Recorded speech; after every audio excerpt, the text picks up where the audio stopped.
ఇలా ఉన్న ఫోటో ఈశాన్య మూల పెట్టుకొని మంచిగా పూజ చేసి చాలా చాలా మంచిది. మంచిది మీన్స్ మనకు ఉన్న పైసా అయినా నిలబడుతుంది. అలాగే ఇంట్లో ఏమన్నా దోషాలున్నా పోతాయి. అలాగే మనసు ప్రశాంతంగా ఉంటుంది. ఇక అన్నీ బాగుంటాయి. ఒక్కసారి పెట్టి చూడండి, మీకే తెలుస్తుంది. ఓకే, నెక్స్ట్ అయితే ఇప్పుడు ఈ చిన్న పాప కోసం ఇడ్లీ పెట్టేసుకుంటాను. అలాగే చాయ్ కూడా పెట్టేస్తాను. కూర్చుంటావా? అయ్యో బొట్టు పెట్టలే గాజును, నీకు మర్చిపోయాను తల్లి నేను. దా పట్. ఈ ఏలుతో పెట్టద్దు, కాకపోతే మనం పెట్టే బొట్లు 3 కాబట్టి నేను 3 యూజ్ చేస్తున్నా.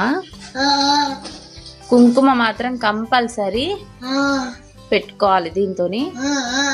కానీ ఇంకొకటి, మనం ఎవరికైనా పెట్టాలి, ఇప్పుడు మన ఇక్కడ ఇంట్లో కాబట్టి ఏం కాదు, కానీ మనం బయట ఎక్కడైనా పెట్టాలంటే ఇదే ఫింగర్ యూజ్ చేస్తారు, లేదంటే ఈ ఫింగర్ యూజ్ చేస్తారు, అంతే. ఈ 2 యూజ్ చేయాలి. ఇప్పుడైతే మనం చాయ్ పెట్టేసుకున్నాము. చల్లగా ఉన్నది. చల్లగా అంటే వేడిగా చాయ్ తాగితే నాకు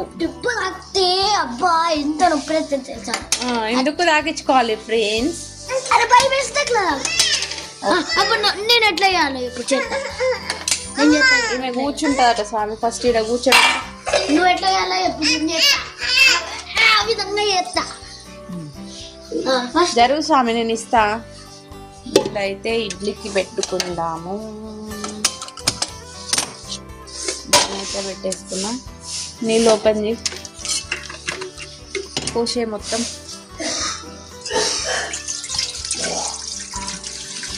ఓకే, నీకు అది చేయరా స్వామి, నన్ను ప్లీజ్. మొత్తం కింద పడేస్తా. అవును, ఇక్కడ పెట్టుకో.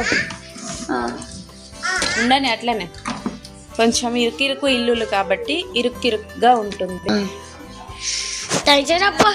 చిన్నదానికి కూడా కమ్మలు కావాలట ఫ్రెండ్స్. నాకైతే కమ్మలు పెట్టింది, మంచిగా కూర్చున్నది. మంచిగా కూర్చున్నది. మా బుడ్డదానికి స్నానం పోసిన పొద్దున్నే, పాపం స్నానం చేసి స్వెటర్ వేసుకుంది, కింద ప్యాంపర్ వేసుకుంది, మంచిగా రెడీ అయింది. ఇగో మావోడు చూడు సామి, దాని బండి అయితే సామి ఆడతాడు. ఓం శ్రీ స్వామియే, ఓం శ్రీ స్వామియే. మా స్వామి మనం అనేటప్పుడు అనడు, తను అనేటప్పుడు మనం అనాలి. ఓం శ్రీ స్వామియే. స్వామి దీపం అయితే వెలిగించేశాడు. పెద్ద స్వామి వచ్చాక పూజ చేస్తాడు. ఎందుకు అనంటే కన్య స్వామి కాబట్టి. మళ్ళీ ఎందుకు అనంటే మన ఇంట్లో ఉన్నది 2 స్వాములు కాబట్టి 2 చేసుకోవాలి. అలాగే ఇది కూడా వెలిగించేద్దాం. మనం ధూప దీప నైవేద్యాలతో స్వామిని మంచిగా పూజించుకోవాలి. స్వామిని అనే కాదు, మనం ఇంట్లో అయినా సరే మంచిగా దీపం ధూపం అన్ని వెలిగిస్తే చాలా మంచిది. మనం కూడా ప్రశాంతంగా ఉంటాము. నేనైతే ప్రశాంతంగా ఉంటా. దీపం అనేది వెలిగించని నాడు అస్సలు నాకు ప్రశాంతతే ఉండదు. నేను ఇంకొకటి చూపిస్తాను.